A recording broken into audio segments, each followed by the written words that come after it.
Bonjour à tous. Aujourd'hui, nous allons partager sur la tradition des pères. Nous allons commencer dans le livre de Galates 1 au verset 13. Car vous avez entendu parler de ma conduite autrefois dans le judaïsme, parce que je persécutais exclusivement l'assemblée d'Élohim et je la ravageais.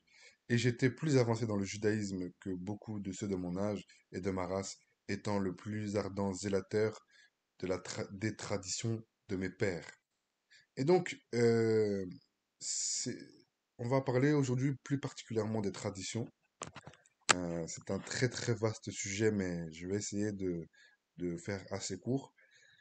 En fait, euh, aujourd'hui, et ça, on l'oublie beaucoup, c'est que on est fiers tous de nos origines, on est fiers tous de ce que l'on est, on est fiers de dire, moi je suis français, moi je suis portugais, moi je suis espagnol, moi je suis gabonais, moi je suis algérien, moi je suis américain, moi je suis tel, belge, hollandais, et ainsi de suite. Mais c'est vrai, le Seigneur nous a placés dans divers pays. Il nous a placés euh, voilà, auprès de nos parents. C'est lui qui avait tout conduit, tout choisi pour nous. Voilà, c'était sa volonté que nous vivions dans tel ou tel pays. Mais le problème, c'est que, euh, en fait, ce qu'on oublie, c'est que nous avons vécu, je vais prendre par exemple quelqu'un qui s'est converti à 15 ans. Donc, il est né, par exemple, je vais prendre un exemple, il est né en France.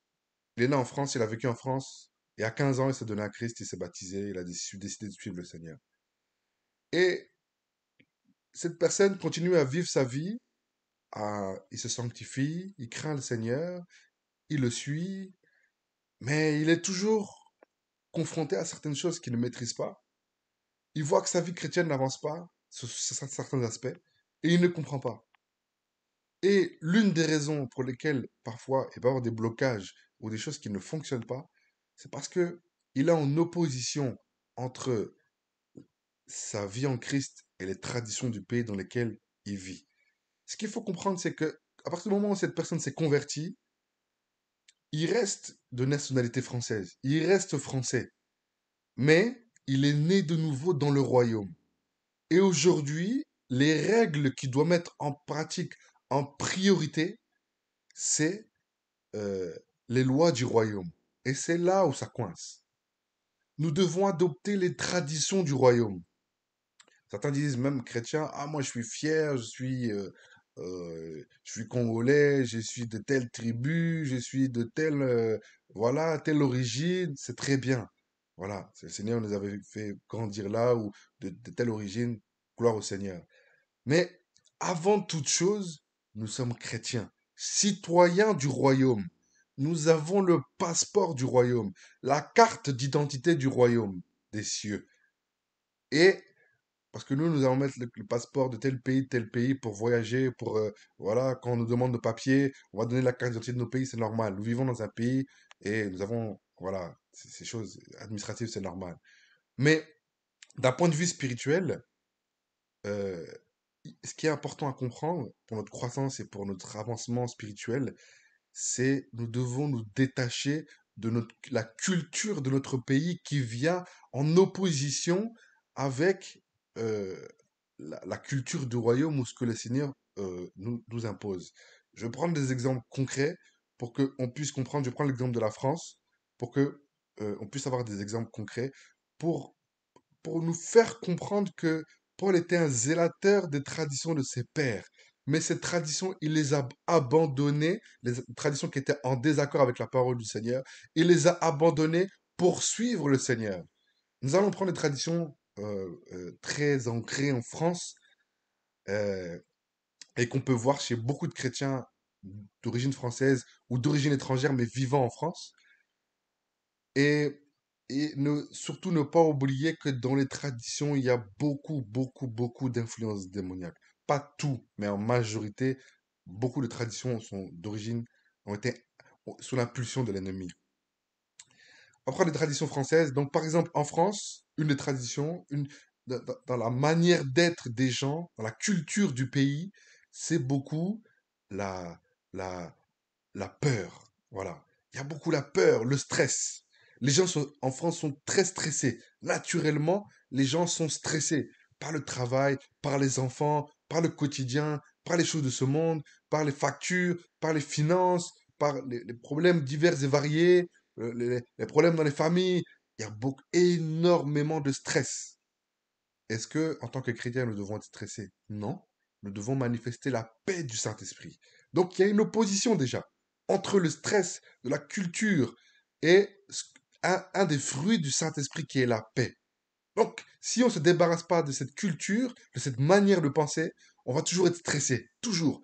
Quelqu'un, par exemple, si on appelle quelqu'un après l'heure de manger le soir vers 21h, 22h, tout de suite il y a un problème. C'est le stress. Voilà. Ah, pourquoi il m'appelle? Il y a un problème, il est malade, il est à l'hôpital. Qu'est-ce qui se passe? Tout de suite, c'est le stress. Alors que le Seigneur nous dit d'avoir la paix, de manifester la paix. Donc déjà, il y a une opposition. Donc on doit se débarrasser de cette culture-là, de cette mode de pensée qui nous pousse à avoir peur, toujours être stressé tout le temps. Autre chose aussi, c'est que ce qu'on ne rend pas compte, je parlais de ça avec un membre de ma famille, on est stressé, on a peur, alors que l'infrastructure même du pays, les médecins, euh, on a les hôpitaux, on a la couverture sociale, on a la mutuelle, on a la CMU, on a tout ça pour nous aider, pour nous soigner. Dans d'autres pays, si on n'a pas l'argent, on est prisonnier de l'hôpital. C'est-à-dire on peut sortir de l'hôpital que quand on a payé. Une femme qui va mettre un enfant au monde, si elle n'a pas l'argent pour payer les soins, elle reste avec l'enfant des mois, des années. Alors qu'en France, tout est payé, tout est pris en charge.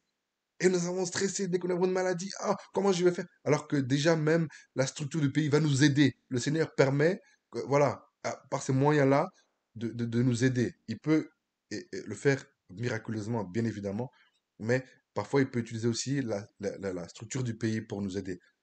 Voilà. Donc déjà, il y a une première opposition. La deuxième opposition, en France, c'est la réflexion, la, le, la science. On veut tout expliquer, on veut tout comprendre. Tout passe par le cerveau. En France, c'est comme ça. C'est la culture du pays, c'est la réflexion. On doit tout comprendre, tout analyser, tout anticiper, tout prévoir, tout, tout. Ça, c'est culturel. Et dans les assemblées euh, traditionnelles françaises, évangéliques ou autres, il y a cette forte influence de la réflexion, la cure d'âme, la psychologie chrétienne, euh, tout ça, la structure, tout ça, c'est une manière de penser, une manière d'être. Alors, euh, bien sûr que le Seigneur nous a donné une intelligence, voilà, mais nous ne devons pas tout comprendre, et c'est tout comprendre euh, grâce à notre intelligence humaine.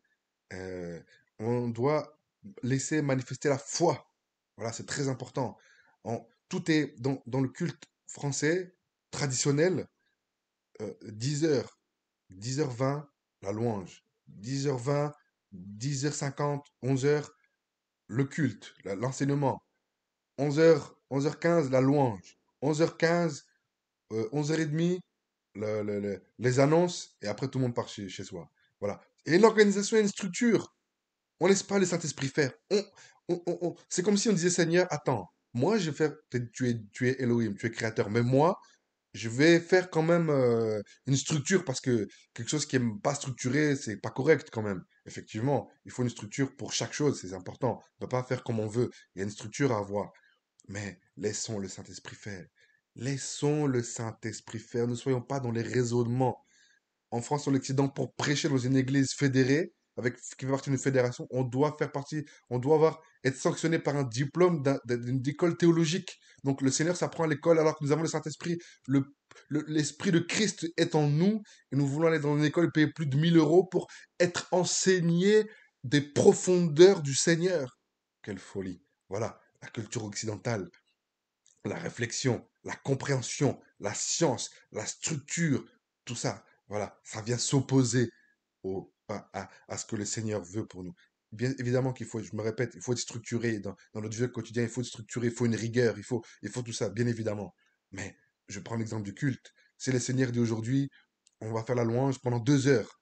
Ah, il faut laisser le Seigneur faire. Si le Seigneur dit aujourd'hui l'enseignement, ça va être 2 heures, ou 1 heure et demie, ou 3 heures, comme Paul pouvait le faire pendant des nuits entières. Fais-le- Laissons le Saint-Esprit faire.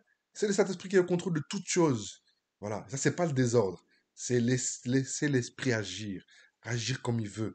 Si aujourd'hui c'est louange, c'est louange. Si on commence par l'enseignement, on commence par l'enseignement. Il faut laisser le Saint-Esprit faire. Donc la culture va venir s'opposer à la culture, aux enseignements du Seigneur. Voilà. Il y a une opposition entre les deux. Voilà. En France, on est beaucoup aussi dans le jugement, les critiques. On va beaucoup juger les gens à leur apparence. Ah, un tel, il est comme ça, donc il est comme ça. Lui, il est comme ça, donc il est comme ça. Le jugement. Beaucoup le jugement. On va beaucoup juger les gens. Les gens par rapport à leur manière de vivre, leur manière d'être, leur manière de parler. Voilà, les enfants, regarde-le comment ils sont éduqués, ils sont mal éduqués, les parents, voilà, on va beaucoup être dans le jugement, dans les critiques, voilà, ça c'est culturel, alors que c'est en total désaccord avec la parole du Seigneur. Le Seigneur nous dit ne jugez pas.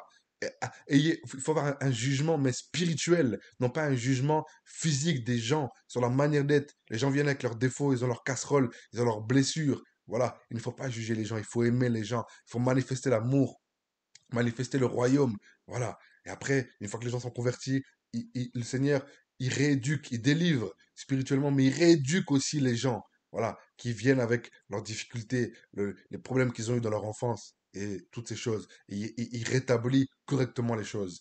Voilà. Comme elles doivent être. Mais ne soyons pas dans le jugement, dans les critiques. À la fin des assemblées, on peut attendre de tels discours. Regarde elle, regarde comment elle est, regarde, regarde. Et ça, c'est pas. Regarde comment elle est, regarde comment elle se porte, regarde comment elle est habillée, regarde, regarde, regarde, regarde. Le jugement, ça, c'est pas de l'amour. Ça, c'est pas chrétien de faire ça. On peut pas faire comme ça. On peut pas se manifester un tel comportement. C'est pas possible. Mais ça, c'est culturel. Voilà. C'est très culturel. En France, c'est très dans le jugement, très dans les critiques. Voilà. Ça, c'est la culture française. Voilà. Et nous devons passer au-delà de ça. Nous devons aimer. Nous devons manifester l'amour.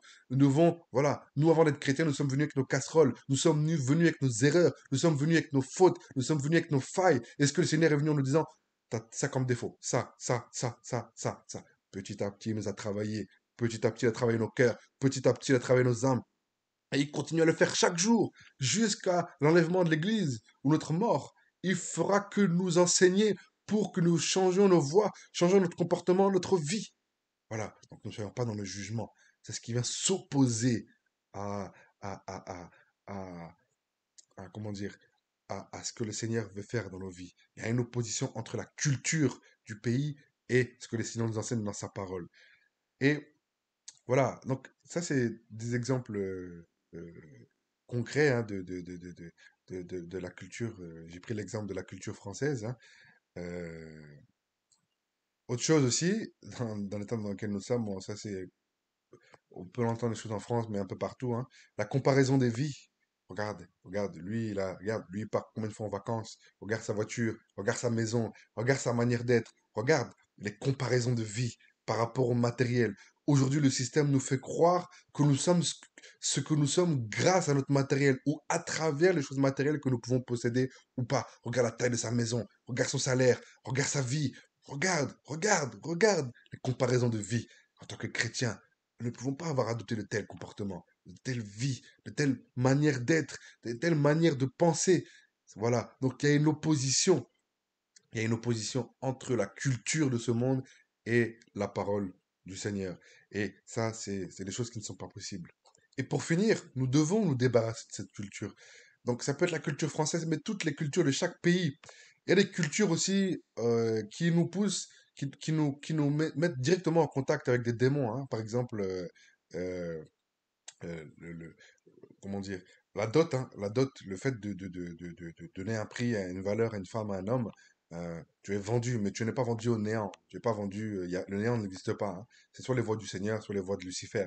Donc, voilà, il y a des cultures, euh, voilà, il y a beaucoup de cultures dans le monde, des cultures qui vont nous pousser à se prosterner devant les esprits, les animismes, tout ça. Il faut abandonner tout ça. D'autres cultures, voilà, chaque culture va avoir ses qualités et ses défauts. Là, j'ai pris les défauts de la culture occidentale, française, mais dans la culture française, il y a aussi des très très bonnes choses. Il faut pas tout rejeter. Voilà, il y a des très très bonnes choses. Il y a une, il y a une- il y a le, comment dire, une structure au niveau du pays. Il y a, voilà, il y a de très bonnes choses. Il y a c'est un pays très social qui va aider les gens, parfois malheureusement trop, mais qui va aider les gens, qui va manifester l'amour, qui va, voilà, il y a quand même de bons principes dans la culture. Tout n'est pas à rejeter, tout n'est pas à dire maintenant je suis chrétien, je ne vais plus entendre parler de culture. Non, ne soyons pas extrémistes. Il faut toujours avoir le juste milieu dans tout ce que nous faisons, dans notre manière de penser, euh, euh, etc. Voilà. Donc, chaque culture, il y a des choses à prendre, des choses à rejeter. Mais il faut rejeter avec force, avec ferveur, tout ce qui est contraire à la parole du Seigneur. Paul a rejeté, il était zélé pour les traditions de ses pères, zélé pour la tradition juive. Mais quand il s'est aperçu qu'il était dans le faux, quand il a été visité par le Seigneur et qu'il s'est rendu compte que la majorité des choses qu'il faisait étaient dans le faux, il a abandonné tout ça pour suivre davantage le Seigneur. Voilà, pour avoir une vie d'obéissance. Parce que si on n'abandonne pas ces choses, par exemple, si quelqu'un est toujours dans la peur et qu'il est quand même chrétien, bah, la moindre épreuve qu'il va avoir, il va avoir peur. Et la peur te fige, la peur te pousse à l'incrédulité, ne te pousse pas à avoir la foi. Voilà, la foi dans le Seigneur. Si tu continues à vivre selon les traditions humaines, tu vas continuer dans la réflexion. Toujours être, la foi va venir, tu vas dire, mais non, c'est pas possible parce que, voilà, tu vas mieux enseigner, en fait, tu vas vouloir enseigner le Seigneur va ta réflexion, tu vas vouloir comprendre les choses charnellement, alors que le Seigneur veut t'amener dans la voie du spirituel. Donc voilà, c'est deux voies qui s'opposent. Donc nous devons tout abandonner, tout ce qui est contraire à la parole. Prions que le Seigneur nous révèle tous les points de la culture de notre pays qui ne nous permettent pas d'avancer correctement ou convenablement avec le Seigneur. Voilà, soyez encouragés parce que le Seigneur revient bientôt.